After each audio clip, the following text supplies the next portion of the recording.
STI Darut Tauhid memiliki visi menjadi sekolah tinggi agama Islam unggulan yang berdalaskan tauhid menuju generasi ahli zikir, fikir, ikhtiar. Selain jurusan hukum ekonomi syariah dan komunikasi penyiaran Islam, ke depan mudah-mudahan STI DT menjadi sebuah universitas. Kita bisa membuka banyak jurusan, mungkin saja jurusan arkeolog atau sejarah peradaban Islam. Bisa menyaksikan di sini betapa penting kita memahami sejarah, ke depan memahami ekonomi, dan juga komunikasi. Kami mohon doa dari semua pihak.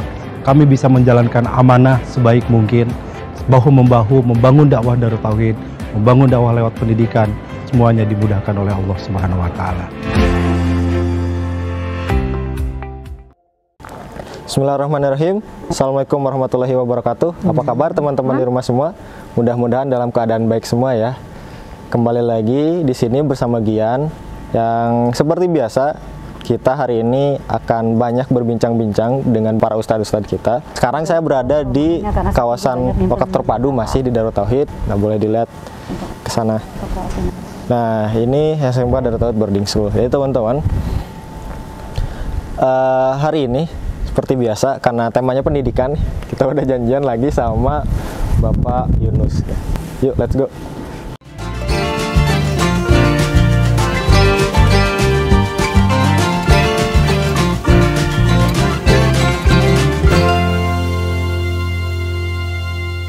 Nah, lanjut aja. Mumpung ada Pak Yunus di sini.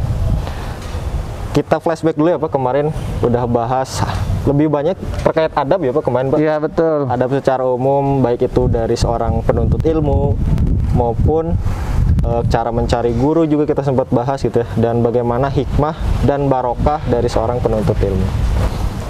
Kan katanya ada tahapan-tahapan itu ya Pak, ketika kita mendidik seseorang atau mendidik seorang muslim itu. Dari mulai kemarin Pak Yunus juga sudah sampaikan, dari mulai buayan sampai ke surganya Allah Subhanahu wa Ta'ala. Nah, kita bakal rinci hari ini bagaimana mendidik seorang muslim itu, dan mungkin nanti ada banyak cerita-cerita yang bisa dibagikan Pak Yunus dari mulai pendidikan sejak dini. Mungkin gitu dulu Pak, awalan pendidikan anak usia dini itu dalam Islam seperti apa? Bismillahirrahmanirrahim. Assalamualaikum warahmatullahi wabarakatuh. Waalaikumsalam warahmatullahi wabarakatuh. Alhamdulillahirrahmanirrahim. Allahumma sholli ala sayyidina Muhammad wa ala Muhammad wa ala alihi wasallim. Rekan-rekan sekalian, alhamdulillah kita bisa silaturahmi kembali ya pada kesempatan ini di suasana yang cerah ya. Mudah-mudahan secerah hati kita semua. Amin Allah. Yang senantiasa mendapatkan curahan rahmat dan kasih sayang Allah Subhanahu wa Ta'ala. Ya, mengacu dalam pendidikan Islam ya, ya target utama kan selamat dunia, selamat akhirat ya itu ya. Dalam ayat disampaikan bahwa ya ayyuhallazina amanu qu anfusakum wa ahlikum naro ya. Nah itu ya. Jadi wahai orang-orang yang beriman, jagalah dirimu, keluargamu dari api neraka ya. Dalam hal ini keluarga itu sangat luas sekali ya. Ahli itu baik yang secara hubungan darah maupun dalam hubungan kerabat juga yang salah satu disampaikan bahwa ahli itu termasuk ini nih di lingkungan kita di pesantren Darut Tauhid. Tim kita di rekan kerja kita yang dipimpin oleh kita itu ahli kita itu. Kenapa? Karena kita bertanggung jawab atas mereka ya. Makanya di Darut Tauhid tidak hanya memikirkan gaji santri karya, tapi bagaimana keimanan santri karya, bagaimana ruhiyah ya, ruhiyah dan ruhiyah gitu ya. Ruhiyah dan ya. Jadi bedanya apa tuh Pak? Ya kalau ruhiyah bagaimana kekuatan kita ini jadi yang memiliki keyakinan, ketauhidan kepada Allah Subhanahu wa Ta'ala yang mantap ya. Yakin, keimanan kita semakin teguh ya. Yakin bahwa Allah itu adalah sebaik-baik menolong. Kita akan kembali kepada Allah. Kekuatan ruhiyah itu keyakinan kepada Allah. Ruhiyah. Nah, kalau rupiah ya itu kekuatan rupiah ya. Jadi berapa gaji yang kita dapat oleh santri karya ya, rupiah. Nah, kita mikirkan bagaimana supaya santri karya ini sejahtera secara dunianya ya. Itu rupiah. Tadi kita memikirkan kesejahteraan di dunianya, bisa belajar dengan baik, bisa berkehidupan dengan baik, punya tempat tinggal, ya mudah-mudahan bisa lebih mapan gitu ya. Dan ruhiyahnya bagaimana keyakinan kepada Allah, bagaimana ketauhidannya semakin mantap ya, yakin Allah Maha Pemberi rezeki, sehingga apapun yang didapat, rupiah yang didapat itu menjadi jalan syukur kepada Allah. Nah, gitu harapannya. Jadi pendidikan di Darut Tauhid ya harus menyeluruh ya secara kafah gitu. Nah, makanya di Darut Tauhid juga kita bikin juga daycare ya untuk pendidikan anak usia dini itu ya, untuk anak usia dini mulai dari buayan ya. Konsep mulai dari buayan hingga ke liang lahat atau surganya Allah Subhanahu wa taala. Ini. Nah, boleh diceritain nggak Pak, daycare ini kok tiba-tiba gitu itu bikin daycare yang asalnya kan nggak kepikiran mungkin buat anak-anak usia dini. Kenapa kira-kira Pak awalnya? Iya, subhanallah ya, kita di Darut Tauhid memulai sebuah pendidikan itu dengan bisa jadi ya karunia Allah ya. Jadi kita diberi oleh Allah sinyal-sinyal untuk melakukan pendidikan secara menyeluruh. Nah, setelah ini baru saya tahu ya bahwa daycare ini ada ilmunya ya, ternyata ini dalam pendidikan luar sekolah, kalau dulu namanya, sekarang pendidikan masyarakat. Nah, setelah kuliah di UPI, ngerti, ternyata daycare yang kita buat ini memang ada satuan pendidikannya, yaitu satuan pendidikan non formal ya. Nah, ini merupakan salah satu satuan pendidikan non formal. Jadi kita memulai dengan lihat kebutuhan di masyarakat nih. Kita ingin menyiapkan generasi itu dari mulai kecil ya. Kita lihat Muhammad Al-Fatih disiapkan oleh pemimpin yang menaklukkan Konstantinopel ya, disiapkan itu mulai dari buayan itu sudah dititipkan di pesantren di Turki. Iya. Umur berapa kira-kira itu? Itu umur 2 tahun ya, sudah mulai dititipkan di pesantren. Nah, seterusnya sampai hafiz Quran di pesantren, sehingga pada usia 12 tahun itu sudah menjadi 12 atau 13 tahun ya, itu sudah jadi gubernur lah ini ya. Memikul pemerintahan 12 tahun ya, Masya Allah ya. Ini adalah sebuah penyiapan sistematis terhadap generasi penerus kita ya. Nah, dari Darut Tauhid kita melihat ini, kita awalnya kan pendidikan tuh TK, terus loncat ke SMK ya, loncat ke SMK nih. SMK dulu, Pak. Ya, SMK. Setelah SMK, SMP, sudah SMP, SMA. Nah, terus baru ke SD. Setelah SD baru ke perguruan tinggi. Nah, terus daycare ya. Nah, bagaimana supaya nyambung dari hasil pengalaman kita pendidikan itu, kita bina TK nih.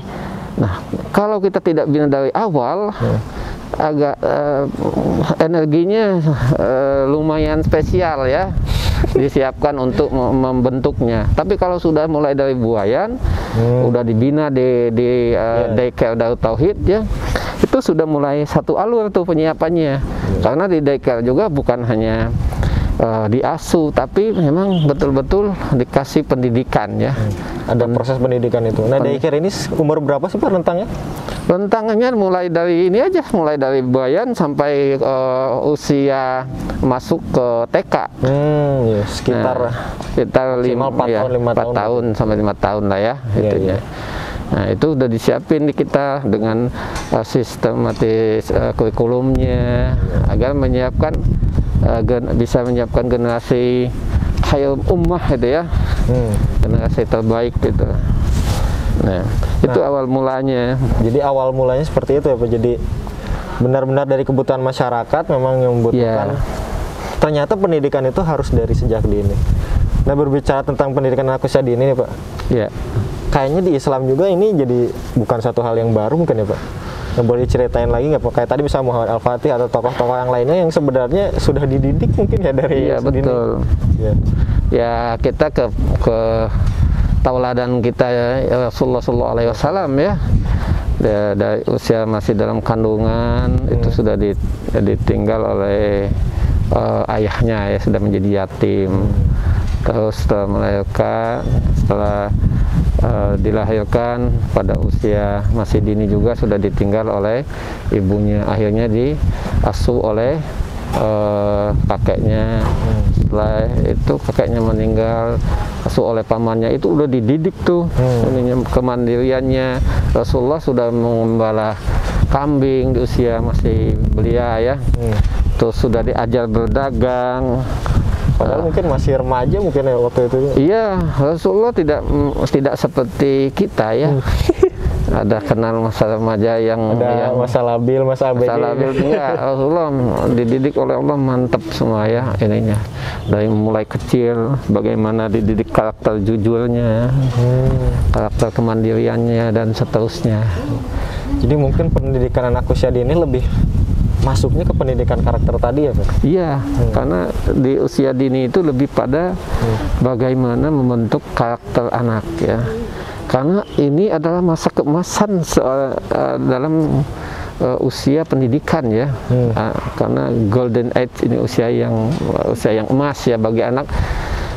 Di saat golden age inilah kita harus betul-betul seorang orang tua ya harus bisa menyiapkan anak kita kejujurannya, karakter baiknya, sehingga nanti ini sudah terbentuk gitu ya. Ketika sudah sampai usia remaja dia sudah punya dasar gitu.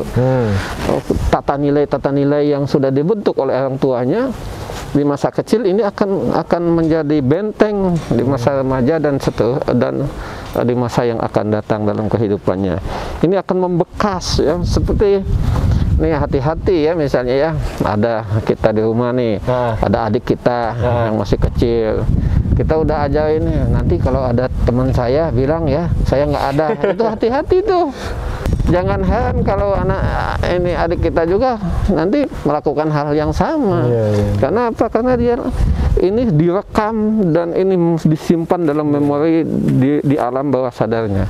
Ketika ada kondisi seperti oh ini yang harus dilakukan, apa rekaman yang ada dalam pengalaman kehidupannya itu akan menjadi sesuatu yang karakter jadi karakter akan datang. Oleh karena itu harus hati-hati nih para orang tua juga ya. Harus benar-benar harus hati-hatilah. Kita harus mencontohkan bagaimana berbakti kepada orang tua. Karena saat ini apa yang kita lakukan saat ini terhadap anak didik yang usia dini, itulah yang akan menjadi tonggak keberhasilannya di masa yang akan datang. Ini adalah pondasi awal sebuah pendidikan.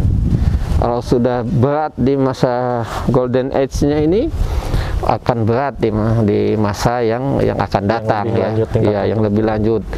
Jangan heran nanti ya kalau ada anak sampai memenjarakan orang tuanya, terus anak menyiksa orang tuanya, karena dia dari kecil melihat bagaimana perlakuan orang tua terhadap orang tuanya. Lihat misalnya ibu dan ayahnya bertengkar gitu. Ibu dan ayahnya bertengkar, dia juga lihat ya bagaimana perlakuan kita sebagai orang tua ya misalnya terhadap kakek dan neneknya, itu akan jadi membentuk tuh. Ini harus kita perhatikan bersama-sama ya dalam membentuk karakter anak di masa yang akan datang. Kalau anak itu kayaknya lebih banyak akan mencontoh ya, yang dilakukan orang tua mungkin atau nanti gurunya itu sendiri. Betul, anak itu sangat pandai sekali mengcopy. Coba, kadang-kadang kita kaget itu ungkapannya itu seperti saya tidak pernah mengajarkan, tapi kok keluar gitu. Tahu dari mana gitu? Pikiran sama dia gitu, tahu dari mana. Nah, kita tanpa disadari setiap hari itu kita sudah membentuk karakter anak dari waktu ke waktu, sehingga itu menjadi karakter itu kan sesuatu yang dilakukan berulang-ulang, kebiasaan itu dilakukan menjadi kebiasaan dan menjadi karakter. Jadilah membentuk dirinya. Nah, dia berulang-ulang melihat hal itu, nah, itu jadi contoh. Ya begitulah. Kalau anak itu sangat kuat sekali menyerapnya ya. Karena berbicara di daycare sendiri pada Darut Tauhid, kita tahu pendidikan di Darut Tauhid ada khasnya sendiri. Kira-kira yang dimasukin di daycare ini karena usianya masih dini, apa yang terutama gitu Pak di Darut Tauhid yang diajarkan di daycare? Ya, di daycare itu bagaimana segala sesuatu misal dimulai dengan doa, dari hal-hal yang kecil ya, kita mulai berdoa, itu udah diajarkan itu. Terus budaya antri, terus merapikan sendal, terus merapikan habis main itu ya, sebelum main mulai dengan baca bismillah, minta doa. Bagaimana mendoakan orang tua. Ya, hal-hal yang kelihatan kecil tapi ini prinsip. Nah, bagaimana kejujuran, bagaimana bisa saling memaafkan gitu, bersosialisasi, berinteraksi kan, karena kan kita kan makhluk sosial. Mengapa kita harus memasukkan anak ke daycare agar dia bisa bersosialisasi satu sama lain dengan satu umurnya ya, bisa berinteraksi. Kalau di rumah tuh kasihan, dia dewasa sebelum waktunya kan. Apalagi di rumah hanya ada orang tua, gadget maaf ya, palingnya, Pak.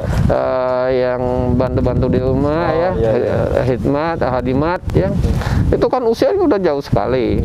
Nah, akhirnya apa? Dia nyarinya yang sesuai dengan usianya ya, gadget ya. Sekarang mah apalagi orang tua harus nggak mau pusing sekarang tuh. Kalau anak nangis kasih gadget, diam. Padahal itu berbahaya. Salah ya Pak itu? Salah itu karena nanti dia sudah apa-apa larinya ke gadget, nonton. Nah, padahal kan kalau dalam pendidikan tuh harus dialihkan gitu dengan yang hal-hal yang positif ya. Karena anak-anak tuh usia emas itu sangat mudah memaafkan, sangat mudah memaklumi. Lihat aja anak ya, datang berantem ya, berantem udah sampai nangis-nangis, nggak nyampe besok, cuman 5 menit kemudian udah salaman, ayo kita ajak main, udah itu udah ketawa-ketawa lagi. Beda sekali dengan orang dewasa kan ya. Kalau orang dewasa, wah tunggu aja nanti lama itu ya. Nah itu anak-anak dunianya luar biasa ya. Kita banyak sekali ngobrolin dunia anak-anak nih teman-teman saya pula di rumah. Tapi insya Allah nih setelah ini kita bakal lebih lanjut lagi bahas gimana pendidikan anak usia dini dalam Islam, masih bersama Pak Yunus. Jadi jangan kemana-mana, tetap stay tune di bincang-bincang asik kita kali ini.